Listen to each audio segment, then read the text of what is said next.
Alan నిమిషేశ్వరం America అధ్యక్షుడు Trump మీద అత్యాచారం చేయడానికి థామస్ అనేటువంటి వ్యక్తి ప్రయత్నం చేశాడు. అతన్ని అమెరికా సీక్రెట్ సర్వీస్ పట్టుకుంది, ఏజెంట్లు పట్టుకున్నారు. పట్టుకున్న తర్వాత అతని దగ్గర ఉన్నట్టు ఒక లెటర్ని స్వాధీనం చేసుకున్నారు. ఆ లెటర్లో ఉన్నటువంటి సారాంశం ఏంటంటే, లైంగిక వేధింపులు చేసేవాడు, దేశద్రోహి, ఇలాంటి వాళ్ళని మనం క్షమించకూడదు అనేటువంటి కామెంట్స్ ఉన్నాయి.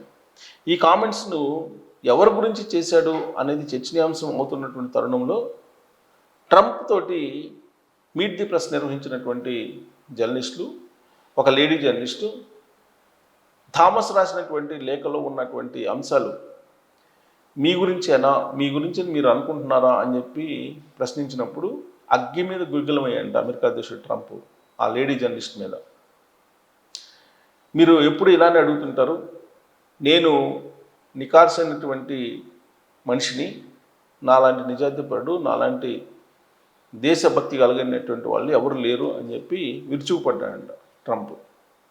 కాకపోతే ఆ ప్రశ్న ఎందుకు అడిగింది అని అంటే, థామస్ ఖచ్చితంగా ట్రంప్ గురించే ఆ లేఖలో ప్రస్తావించి ఉండవచ్చు.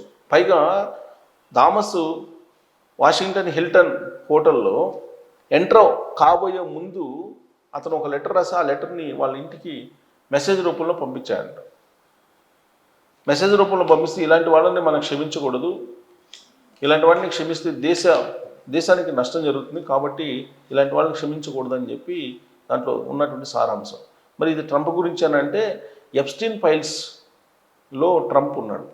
ఈ ఎప్స్టీన్ ఫైల్స్ సారాంశం ఏంటంటే, లైంగికంగా మహిళల్ని, ప్రత్యేకించి టీనేజ్ అమ్మాయిల్ని వేధించడం. ఇది పెద్ద స్కామ్.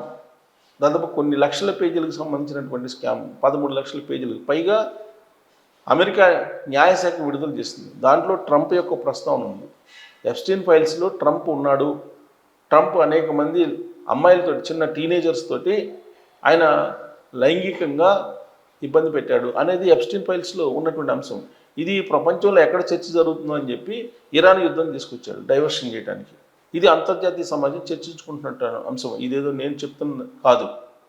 మరి అలాంటి ట్రంప్ని ఎందుకు క్షమించాలి, ఉండకూడదు ఈ భూమి మీద అనేటువంటి యాంగిల్లో థామస్ ఆ లెటర్లో పొందుపరిచాడు అనేది. ఇక దేశద్రోహి అంటే దేశానికి నష్టం కలిగించేలా అతను చర్యలు తీసుకుంటున్నారు కాబట్టి అతను దేశద్రోహి అని చెప్పి ఆ లెటర్లో థామస్ ప్రస్తావించి ఉంటాడని చెప్పి లేడీ జర్నలిస్టు అభిప్రాయం. బహుశా అందుకే ఆవిడ ప్రశ్నించి ఉంటారు. ఆ ప్రశ్న విన్న తర్వాత ట్రంప్ సంయమనాన్ని కోల్పోయి చిందులు వేశాడంట అక్కడ. అంటే ట్రంప్ ప్రాణభయం లేదు, నాకు ప్రాణం భయంతో ఉండలేము నిత్యము, కాబట్టి నేను ఎప్పుడైనా పోరాట యోధున్నే అని చెప్పి ప్రగల్భాలు పలుకుతున్నాడు. కానీ ఇరాన్ చూసినా భయపడుతున్నాడు, పక్కన ఎవరైనా వస్తే భయపడుతున్నాడు. ఇప్పటికి 3 సార్లు హత్యాయత్నం జరిగింది. ఎన్నికల సందర్భంగా 150 అడుగుల దూరంలో ఒక వ్యక్తి ట్రంప్ని కాల్చాడు. ఆ సమయంలో కూడా ఆయన బ్లడ్ తోటి పైకి వచ్చి ఫైట్ ఫైట్ ఫైట్ అంటూ ఒక నినాదం చేశాడు. దాంతో అమెరికా పౌరులంతా ఆయన్ని అమెరికా అధ్యక్షుడిని గెలిపించారు. ఆ తర్వాత ఆయన గోల్ఫ్ ఆడుతున్న సమయంలో ఒక అతను తుపాకీతో ఉన్నాడని చెప్పి అదుపులోకి తీసుకున్నారు. అతను జీవిత ఖైదు చేశారు. ఇప్పుడు తాజాగా హిల్టన్ హోటల్లో జరిగినటువంటి సంఘటన, ఇవన్నీ కూడా అమెరికా అధ్యక్షుడు ట్రంప్ని హత్య చేయడానికి ప్రయత్నిస్తున్నటువంటి ఎపిసోడ్ల కింద అక్కడ సీక్రెట్ సర్వీస్ ఏజెంట్లు భావిస్తూ ఉన్నారు.